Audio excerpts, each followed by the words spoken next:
So this just happened in Houston. A food truck owner shot an armed man who tried to rob the business during the lunch hour in Southwest Houston.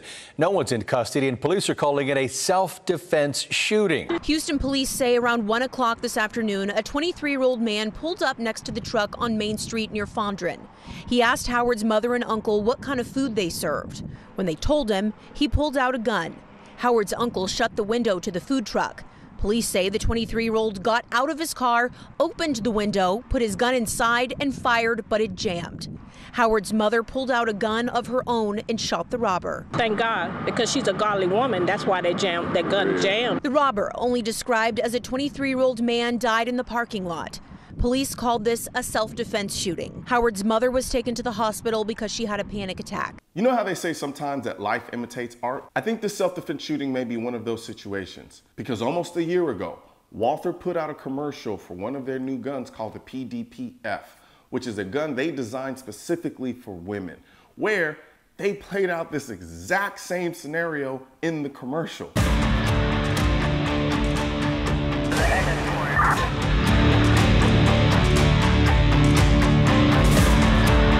Sorry, we're closed. Hey, we're closed.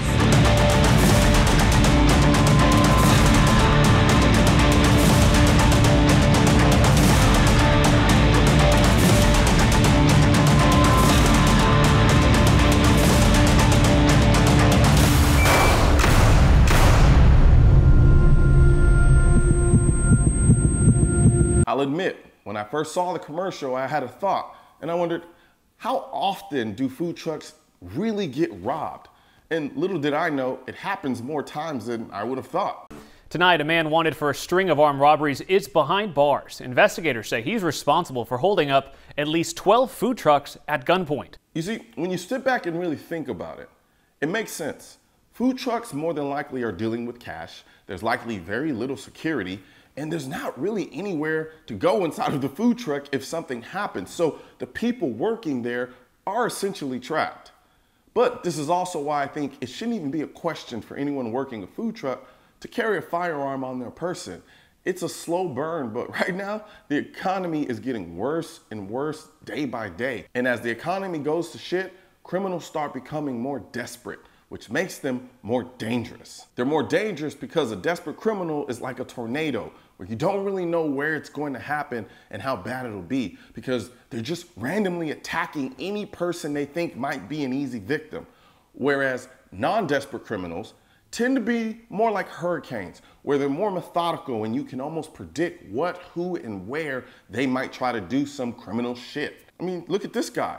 This guy lost his life over $40 and forced this woman to do something she clearly didn't want to do, but he gave her no choice. Sure, we watch these videos and rightfully so applaud the people who protect their life and their loved ones, but there's a lot that comes with taking a life, even if it's completely justified. Even if you were presented with the same situation, you would have done everything the exact same way. Regardless of all of those things, taking a life is never easy. We also live in a world where you can be justified in using deadly force under criminal law, but that doesn't mean you can't be sued in civil court.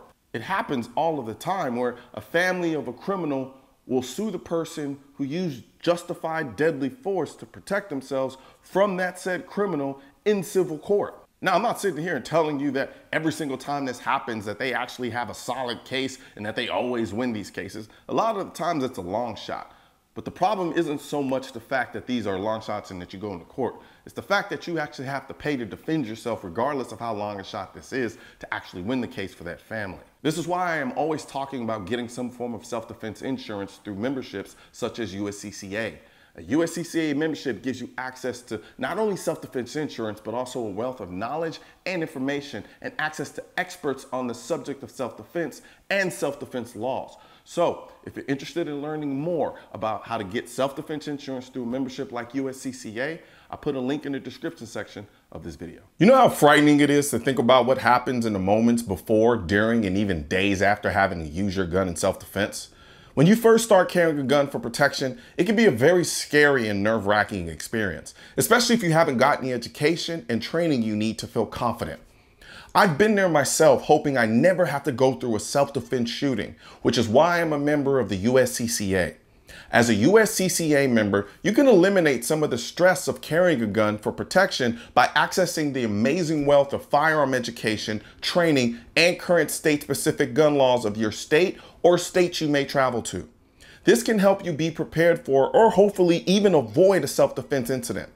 As a bonus, members automatically become insured on the self-defense liability insurance policy purchased by and issued to the USCCA. Click below to learn more.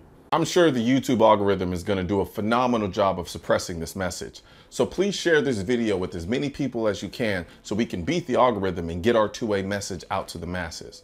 Also, don't forget to like this video and leave a comment and hit the bell and subscribe button.